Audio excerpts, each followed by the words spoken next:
इन दिनों पूरा देश आज़ादी के 75 साल के जश्न में डूबा हुआ है। हर घर पर तिरंगा अभियान के जरिए घर घर तिरंगा पहुंचाकर इसका सम्मान और तिरंगे के साथ देशभक्ति की भावना लोगों में जागृत करने की कोशिश सरकार कर रही है। लेकिन बनारस में तिरंगा अभियान की शुरुआत अभी नहीं बल्कि 1940 में ही हो गई थी और बनारस की एक मिठाई की दुकान के ज़रिए तिरंगे को घर घर पहुंचाने के लिए एक ऐसा नायाब तरीका ढूंढा गया था जिसमें लोगों के मुंह में मिठाई का स्वाद घोलते हुए अंग्रेज़ों की जड़ों को हिलाने का काम किया गया था। देखिए बनारस की तिरंगी बर्फ़ी की कहानी। इसने हर घर तिरंगा अभियान को 1940 में ही अंग्रेज़ी हुकूमत और कमज़ोर करने की बड़ी भूमिका निभाई थी। बनारस पुरातन शहर है। पूरी दुनिया में बनारस सबसे पुराने जीवंत शहरों में गिना जाता है। इस पुराने शहर की कई ऐसी पुरानी कहानियाँ भी हैं जो बनारस को और भी ज़्यादा ख़ास बना देती हैं। ऐसी ही एक कहानी बनारस की सकरी और पतली गलियों में चलने वाली मिठाई की दुकान से भी जुड़ी है। दरअसल इस वर्ष 75वीं वर्षगांठ के साथ पूरा देश आज़ादी का अमृत महोत्सव मनाने जा रहा है।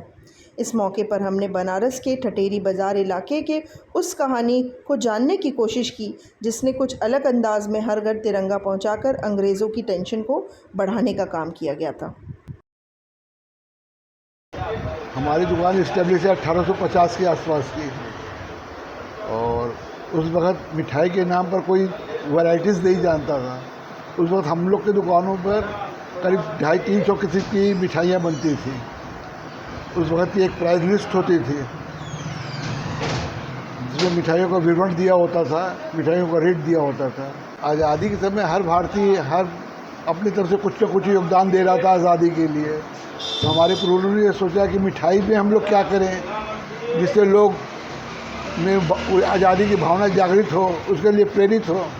उसके लिए हम लोगों ने पूर्वजों ने एक तिरंगी बर्फ़ी निकाली जिसमें 3 रंग होते थे। जो हमारे नेशनल फ्लैग है, झंडा है, राष्ट्रीय झंडा है, उसकी पहचान है।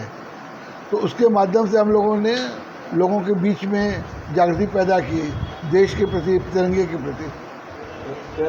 जिन्होंने इसको आविष्कार किया, क्या नाम था उनका और कब ये शुरू हुआ ये अभियान? ये सन 40 के आसपास की बात है, उस वक्त शुरू हुआ था। हमारे पूर्वज से हमारे ग्रैंड दादाजी थे, वो उनका नाम था रघुनाथ दास और उनके बेटे थे हमारे दादाजी थे मदन गोपाल गुप्ता। उन लोगों ने ये शुरू किया था। तो ये क्या हर घर तक पहुंचाने की जिम्मेदारी थी? हाँ, वो फ्री बंटता था। हाँ। लोगों को फ्री बांटा जाता था जिससे तिरंगे के प्रति उनकी भावना जागृत हो, देश के प्रति भावना जागृत हो। इस बार 75वीं वर्षगांठ देश, तो क्या इससे मिठाई को लेकर कोई डिमांड है कहीं से कुछ? हाँ, तिरंगी बर्फ़ी की 15 अगस्त को डिमांड रहती है। लोग आते हैं, बहुत लोग तिरंगी बर्फ़ी ले जाते हैं। उनके यहाँ जो मेहमान आते हैं उनको सर्व करते हैं।